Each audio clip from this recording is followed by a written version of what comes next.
శ్రీ మహాగణాధిపతయే నమః. శ్రీ సరస్వత్యే నమః. భక్తులారా, వ్యాస ప్రోక్త భాగవత మహాపురాణం చెప్పుకున్నాం. ఇందులో భాగంగా నిన్నటి వరకు 12 స్కందాలు, 12 స్కందాల్లో 2 స్కందాలు పూర్తి చేసాం. 3వ స్కందంలో 51 భాగాలు చెప్పుకున్నాం. ఈ రోజున 52వ భాగం చెప్పుకుందాం. చెప్పుకునే ముందు ఈ భాగవతం రాసిన వ్యాస మహర్షిని ప్రార్థన చేసుకుందాం. వ్యాసాయ విష్ణురూపాయ వ్యాసరూపాయ విష్ణవే నమో వై బ్రహ్మనిధయే వాసిష్ఠాయ నమో నమః. సమర్థద్గురు సాయినాథ్ మహారాజ్ కీ జై.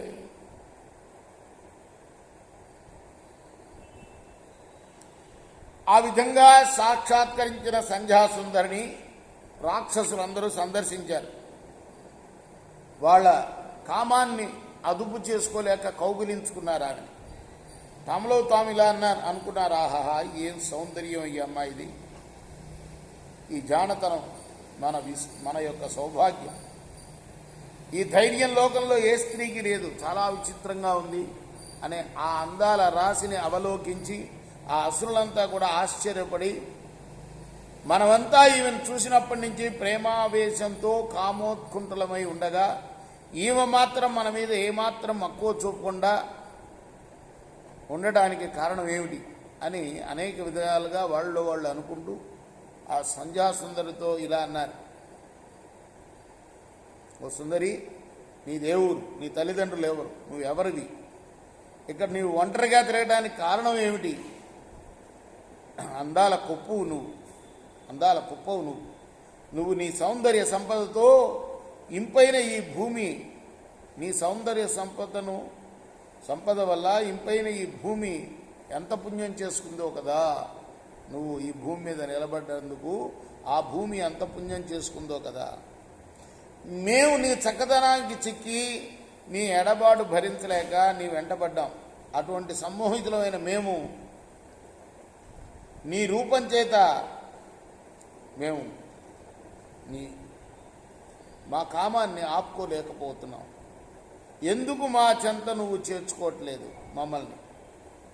ఆ మన్మధుడు మమ్మల్ని పూల బాణాలతో వేధిస్తున్నాడు, వాడి తాకిడికి తట్టుకోలేకుండా ఉన్నాం అంటూ వాళ్ళు ఆ సుందరి అందాన్ని అభివర్ణించడానికి మాటలు రాక ఆలోచిస్తూ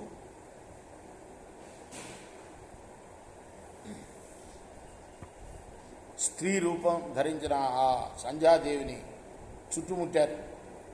హృదయాల్లో విచ్చలవిడిగా పెచ్చరిన మోహావేశంతో ఆమెను చూసి మళ్ళీ అన్నారు,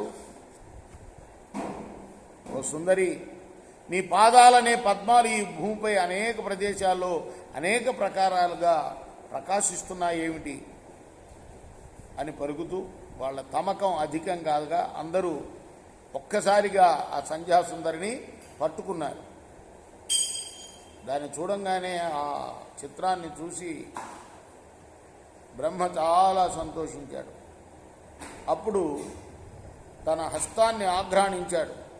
అప్పుడు గంధర్వులు, అప్సరస స్త్రీలు పుట్టారు ఆ హస్తంలోంచి.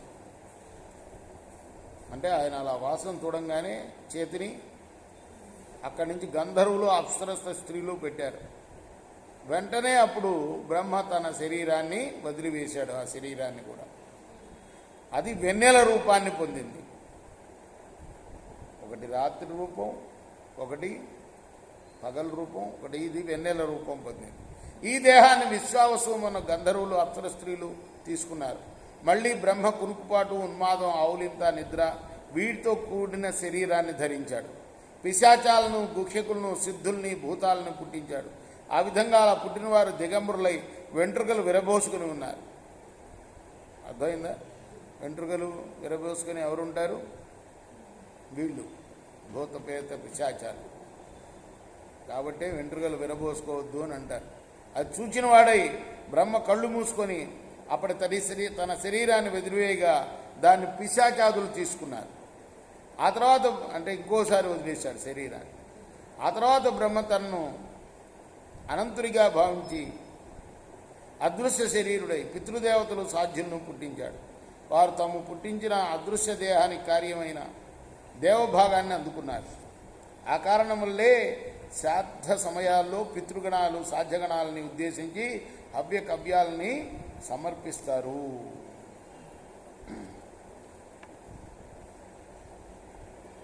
అంత మాత్రమే కాకుండా సజ్జనులు సంస్కృతించే ఓ పరీక్షను మహారాజా విను. బ్రహ్మదేవుడు నేర్పుతో తిరోధాన శక్తి వల్ల సిద్ధుల్ని విద్యాధరుల్ని పుట్టించి వారికి తిరోధానం అనే పేరు గల ఆ దేహాన్ని ఇచ్చాడు. తర్వాత బ్రహ్మ తనకు ప్రతిబింబంగా ఉన్న శరీరం నుండి కిన్నరులను కింపురుషులను పుట్టించారు. వారు ఆ బ్రహ్మదేవుని ప్రతిబింబాలైన శరీరాలను ధరించి ఇద్దరిద్దరు జతకూడి బ్రహ్మదేవునికి సంబంధించిన గీతాలను గానం చేశారు.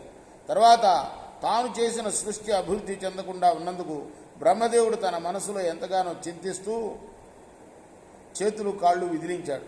అలా విదిలించగా ఆయన కాళ్ళ చేతుల నుండి రాలిన రోమాలన్నీ కూడా పాములుగా మారాయి. తర్వాత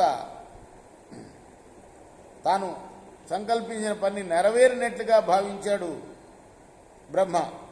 కృతార్థుడైనానని తలపోసి తన అంతరాత్మ సంతోషపడినట్లుగా ఆఖరుగా మనస్సుతో ప్రాణుల్ని వర్ధిల్ల చేసి సమస్త జగత్తులో పవిత్రులైన వారు, త్రిలోకాల్లో శ్రేష్ఠులైన వారు, లోకాల్ని పాలించేవారు అయిన మనువుల్ని సృష్టించారు.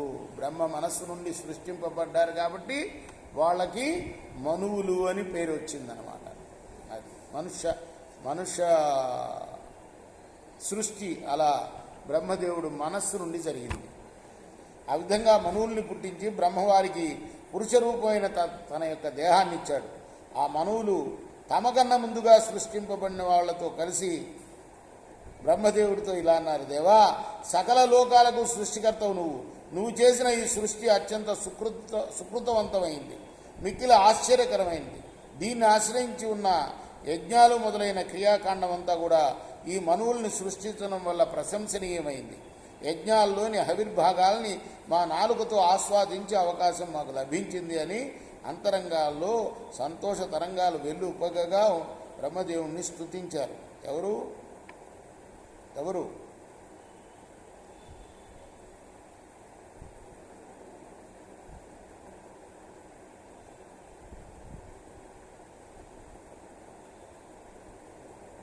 అంతకుముందు పుట్టిన వాళ్ళందరూ కదా. ఎవరు పుట్టారు? సనక సనందనాథుల దగ్గర నుంచి చెప్పారు కదా. వాళ్ళందరూ సంతోషించారు. ఎందుకంటే వాళ్ళకి ఆవిర్భాగాలు అందుతాయి, ఈ మనిషి అనేవాడే యజ్ఞం చేయగలవాడు అని. ఆ తర్వాత ఇంద్రియ విజేత మొదటి ఋషి అయిన బ్రహ్మ శ్రేష్టమైన తపస్సు, జ్ఞానం, ఉపాసన, చిత్తైకాగ్రతతో కూడిన యోగము, విద్య, సమాధి వీటితో కూడిన వాడై ఋషివేషాన్ని ధరించి ఇంద్రియాలతో కలిసిన ఆత్మస్వరూపుడై తనకు ప్రియమైన సంతానమైన ఋషిగణాలను సృష్టించాడు. వారికి తన శరీరాంశాలైన సమాధి, యోగం, అణిమాది సిద్ధుల్ని, ఐశ్వర్యం, తపస్సు, ఉపాసనను, విద్య, వైరాగ్యం అనే వాటిని క్రమంగా ఒక్కొక్కరికి సంక్రమింపజేశాడు అని మైత్రేయుడు విదురుడికి తెలియజేశాడు. ఆ పలుకులు విని విదురుడు మహానందం పొంది గోవిందుని పాదార విందాలు తమ మనస్సులో స్మరించి మళ్ళీ మైత్రేయుడిని చూసి అడిగాడు: మహానుభావ మైత్రేయ, భూమి మీద స్వయంభవ మనువు వంశం ధర్మ మార్గాన్ని పెట్టదని, ఆ వంశంలో స్త్రీ పురుష సంయోగం వల్ల ప్రజావృద్ధి జరిగిందని ఇదివరకు నువ్వు చెప్పావు. అదీకాక ఆ స్వయంభవ మనువుకు ప్రియపుత్రుడు ఉత్తానపాదుడు, ప్రియవ్రతుడు ఉత్తానపాదుడు అనే ఇద్దరు కుమారులు ఉన్నారని కూడా అన్నావు. వారు 7 దీవులతో కూడిన భూమండలాన్ని అంతటినీ కూడా ధర్మ మార్గం ఏమాత్రం తప్పకుండా పుణ్యపథ వర్తులై ఎట్లా పాలించారు? ఓ మునిచంద్రమా, వారి పవిత్ర చరిత్ర అంతా కూడాను నాకు దయతో వివరించు అన్నాడు. రేపు మనం ఆ చరిత్ర 53వ భాగంలో చెప్పుకుందాం. కృష్ణార్పణమస్తు. సాయి కృష్ణార్పణమస్తు. స్వస్తి ప్రజాభ్య పరిపాలయంతాం న్యాయేన మార్గేణ మహిమహేష గోబ్రాహ్మణేభ్య శుభమస్తు లోకా సమస్తా సుఖినో భవంతు. శ్రీ సజ్జానంద సద్గురు సాయినాథ్ మహారాజ్ की जय. చేకోరా హారతి దిగో సద్గురునాథ దేవ సాయినాథ. పాంచభౌతిక తత్వములానే హారతులిత్తుమురా నిర్గుణమ్మ స్థితే వీడి ఎట్టి ఆకారం పొందిదిగో సాయిరాం. సర్వండి నీవే ఇంకన ఉండివి తల్లివలే. రజోతమో సత్వం నుండి మాయిడి నుంచే బాబా మాయిడి నుంచే ఆ మాయ నుండి వేరే మాయ ఏ తిరుగవచ్చే. సప్తసాగరాలు నీకు క్రీడారంగములు బాబా క్రీడారంగం. నీ లీలాతల విస్తారణకే విశ్వం సృష్ట్యాయే. బ్రహ్మాండముల రచనం మాకు ఎలా చూపేవు బాబా, ఎలా చూపేవు తుకారా.